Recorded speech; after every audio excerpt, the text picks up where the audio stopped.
அன்னை பர்னிச்சர்ஸ், அன்னை திருமண சீர்வரிசை பொருட்கள், டிவி, ஃபிரிட்ஜ், வாஷிங் மெஷின் உள்ளிட்ட 200க்கும் மேற்பட்ட பொருட்கள் அடங்கிய திருமண சீர்வரிசை ரூபாய் 99,000 மட்டுமே. தமிழகம் முழுவதும் இலவச டோர் டெலிவரி. தொடர்புக்கு 7550144440 9345044044.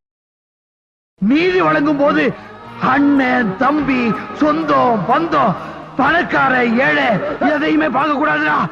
நாயத்தை மட்டும் தான் சொல்லணும். அனைவருக்கும் வணக்கம். அண்ணா பல்கலைக்கழக மாணவிக்கு பாலியல் தொல்லை கொடுத்த வழக்கில் கைது செய்யப்பட்ட திமுகவை சார்ந்த பொறுக்கி புறம்போக்கு ஞானசேகரன் குறித்த அதிர்ச்சிகரமான தகவல்கள் இப்போது வெளிவந்திருக்கிறது.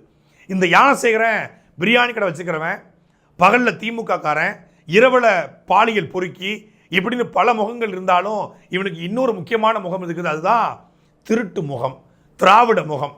இந்த திருட்டு பையன் என்ன பண்ணிருக்காங்கன்னா, இரவு 10 மணிக்கு மேலே வில்லா வீடுகளை, சென்னையில் தனியார் கூடிய இந்த வில்லா டைப்பு வீடுகளை குறிவைத்து அந்த வீட்டை கொள்ளையடித்து நகைகளை எடுக்கக்கூடிய ஒரு திருடனாக இருந்திருக்கிறான், ஒரு ராத் திருடனாக இருந்திருக்கிறான், இரவு நேர திருடனாக இருந்திருக்கிறான் அப்படிங்கிற தகவலை காவல்துறை சொல்லியிருக்காங்க. இப்பொழுது புதிதாக அவன் மீது 7 வழக்குகள் பதிவு செய்யப்பட்டிருக்கு. 7மே திருட்டு வழக்கு.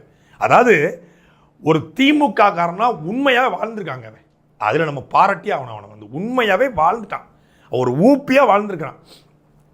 இந்த 7 வழக்குகள் பின்னணியில் கிட்டத்தட்ட 100 பவுன் நகை வந்து அவன் பல்வேறு இடங்களில் அடகு வச்சிருந்ததாகவும் அந்த நகையை இப்போ வந்து காவல்துறை மீட்டிருக்காங்க. இந்த நகை ஏன்டா திருடுன அப்படின்னு அவன்கிட்ட கேட்டதுக்கு, என் பொண்டாட்டிகளுக்கு கொடுக்க திருடுனங்கம்மா. வடிவேல் ஒரு படத்தில் பூ வேண்டாம் பாரு, சிங்கமுத்து அண்ணா வீட்டில் பொண்டாட்டிகளுக்கு பூ வாங்கிட்டு போங்கன்னு பாப்பில். பொண்டாட்டிகளுக்கா? கல்யாணமே முடியல பொண்டாட்டிகளுங்கிற அதை வந்து சிங்கிளில் சொல்லுவாப்ப, புளூரில் சொல்லுவாப்புல. அது மாதிரி என் பொண்டாட்டிகளுக்காக நகையத்துக்க 3 பொண்டாட்டி, தலைவனை போலவே இருந்திருக்கான்.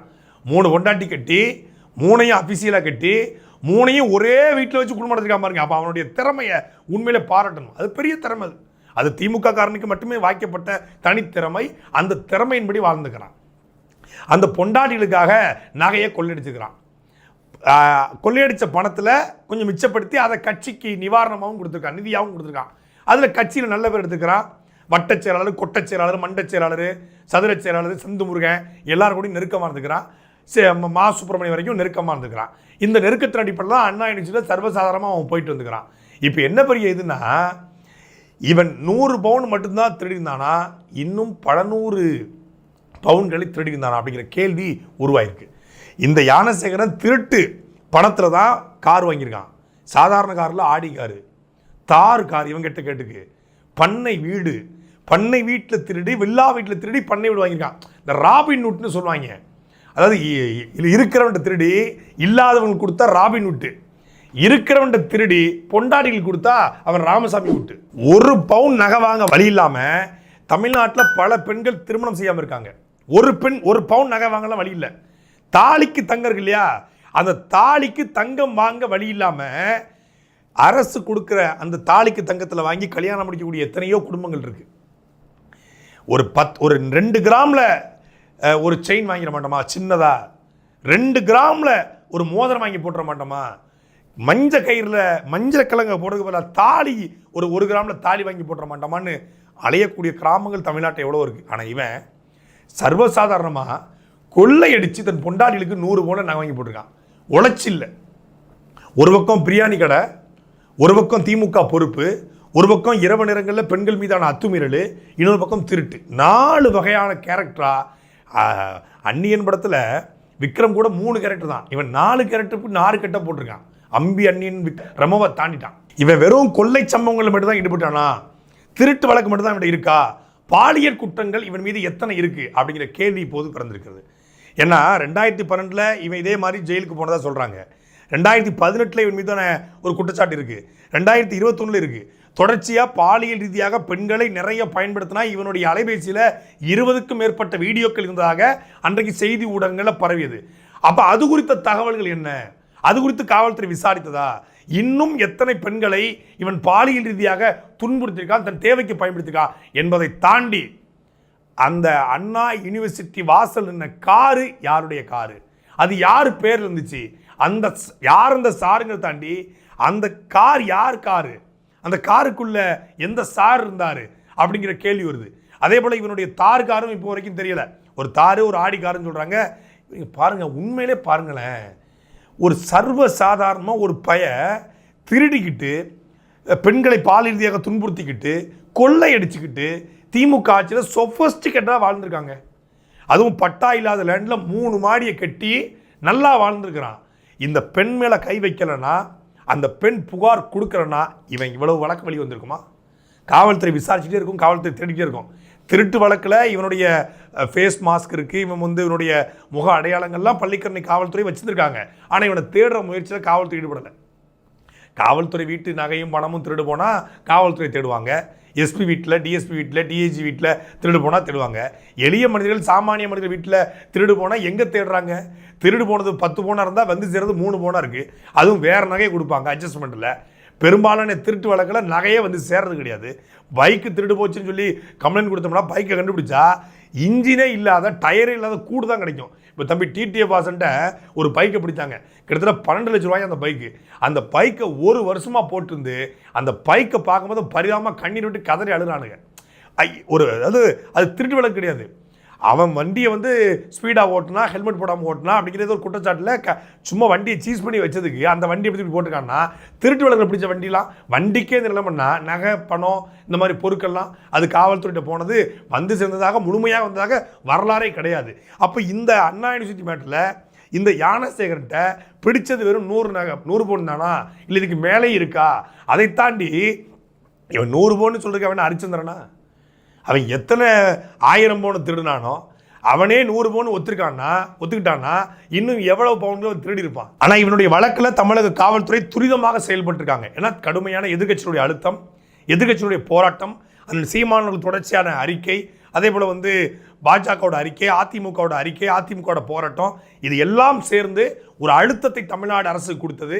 சமூக வலைதளங்களில் யார் அந்த சார் அப்படின்னு கேட்டது மூலமாக ஒரு பெரிய அழுத்தம் உருவானது. தமிழ்நாடு முழுமைக்கும் அண்ணா யூனிவர்சிட்டி மேட்டர் இந்தியா முழுக்க உச்சநீதிமன்றைக்கும் பேசுபொருள் பொருளாக மாறியதால் ஒரு அழுத்தம் கொடுக்கப்பட்டு சென்னை உயர்நீதிமன்றம் ஒரு சிறப்பு புலனாய்வு குழு அமைச்சு 3 ஐபிஎஸ் அதிகாரிகள், பெண் அதிகாரிகள் தலைமையிலான இந்த குழு 60 நாட்களுக்குள்ளே இதை விசாரித்து குற்றப்பத்திரிகையை தாக்கல் பண்ணியிருக்காங்க. நேர்மையாக இந்த தமிழ்நாடு காவல்துறை தாமாக முன்வந்து வழக்கை எடுத்து விசாரிச்சுக்கணும். ஆனால் நீதிமன்றம் தாமாக முன்வந்து இந்த வழக்கை எடுத்து நீதிமன்றத்துடைய மேற்பார்வையில் இந்த வழக்கு கண்காணிக்கப்படுவதனால, விசாரணை நடத்தப்படுவதனால இப்பொழுது குற்றப்பத்திரிகை தாக்கல் செய்யப்பட்டிருக்கு. இந்த குற்றப்பத்திரிகையிலையும் இவன் ஒரு பாலியல் குற்றவாளி என்பதை தாண்டி இவன் ஒரு திருட்டு வழக்கில் தொடர்புடையவன் அப்படிங்கிறது. திருட்டு வழக்கை பொறுத்தளவில் ரெக்கவரி கொடுத்துட்டா அந்த கேஸ் நிற்காது. எந்த அளவுக்கு ரெக்கவரி கொடுக்கப்படுதோ அந்த அளவுக்கு அந்த கேஸ் விடுதலை செய்யப்படும். அப்போ இந்த யானசேகரன் வழக்கில் யானசேகரன் மீது 22 வழக்குகள் ஏற்கனவே, இப்பொழுது 7 வழக்குகள். இந்த 27 வழக்குகளுமே யானசேகரன் 100 பவுனை நாங்கள் சீஸ் பண்ணியிருக்கிறோம், நாங்கள் ரெக்கவரி எடுத்துருக்கோம் போது அந்த வழக்கு யானசேகரனுக்கு சாதகமாக தான் போகும். அப்போ யானசேகரனை ஒரு பாலியல் குற்றவாளியை திருட்டுக்காரன், திருட்டு வழக்கில் தொடர்புடையவன் அப்படின்னு காட்டுவதன் மூலமாக, அதை ரெக்கவரி செய்வதன் மூலமாக அவன் அந்த வழக்கிலிருந்து தப்பிப்பதற்கு தான் அது உதவுமே ஒழிய, தப்பிப்பதற்குனா அதில் விடுதலையாக வரைக்கும் தான் உதவுமே ஒழிய, அவன் ஒரு பாலியல் குற்றவாளிங்கிற நிறுவனத்துக்கான விசாரணை நடைபெற்றதா? இன்னும் எத்தனை பெண்களை அவன் பாலியலாக தேவைப்படுத்தினா? இந்த பெண்ணை அவன் ஏன் அணுகுனா? இந்த பெண்ணை வேற யாருக்கும் நான் தேவைக்கு பயன்படுத்துறேன்னு சொன்னானா? அதனுடைய பின்னணி என்ன அப்படிங்கிறத விசாரிக்கிறது மூலமாகத்தான் இவன் ஒரு பாலியல் குற்றவாளி என்பதை நிரூபிக்க முடியும். அந்த பாலியல் குற்றங்களுக்கு தான் இவனுக்கு தண்டனை கிடைக்க வாய்ப்பு இருக்கு. திருட்டு குற்றங்களை பொறுத்தளவில் பல திருட்டு பயல்கள் 420 வழக்கு, 420 வெறும் இது இல்லை, ஐபிசி நம்பரில் 420 வழக்கு வச்சுக்கிற திருட்டு பயலாம் வெளியே சாதாரணமாக தெரிஞ்சுக்கிட்டு இருக்கான். இதில் அப்போ பாலியல் குற்றவாளி என்று இந்த யானசேகரன் நிறுவுவதற்கான கடுமையான விசாரணைகள் இன்னும் நடத்தப்படணும். அது குறித்து தமிழக காவல்துறை தீவிரமாக ஆய்வு செய்யணும் என்பதை தாண்டி இந்த யானசேகரனுக்கு யார் ரோல் மாடல்னு சொல்லி சமூக வலைதளங்களில் ஒருத்தர் எழுதியிருந்தார். யானசேகரன் என்ன பண்ணுறான்? பாலியல் குற்றங்களில் ஈடுபடுறான், கொள்ளையடிக்கிறான். கொள்ளையடித்த பணத்தில் மனைவிமார் வீட்டுக்கு கொடுக்குறான், கொள்ளையடித்த பணத்தில் சொற்ப தொகையை கட்சி கொடுக்குறான். இது யார் ரோல் மாடல்? அவன் பார்க்குறான், ஆஹா, மக்கள்கிட்ட ஓட்டு வாங்கி, மக்கள் பணத்தில் லஞ்சம் வாங்கி கொள்ளையடித்து அமைச்சராகிறான். அமைச்சராகி அந்த பணத்தில் சொகுசாக வீடு கட்டுறான், சொகுசாக கார் வாங்குறான். செந்தில் பாலாஜி, ஏவா வேலு, பொன்முடி, இந்த மாதிரியான அமைச்சர்கள் தான் இவனுக்கு ரோல் மாடல்.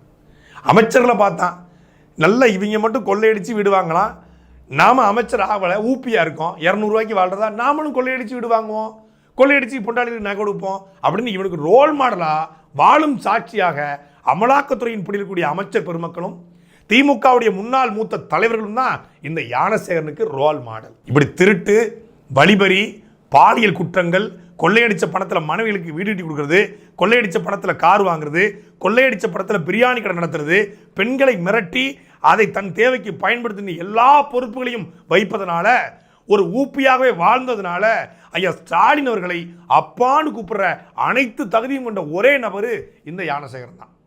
சாட்டை எடுத்து நாட்டை திருத்து, இளம் தலைமுறை தானே நீ வழி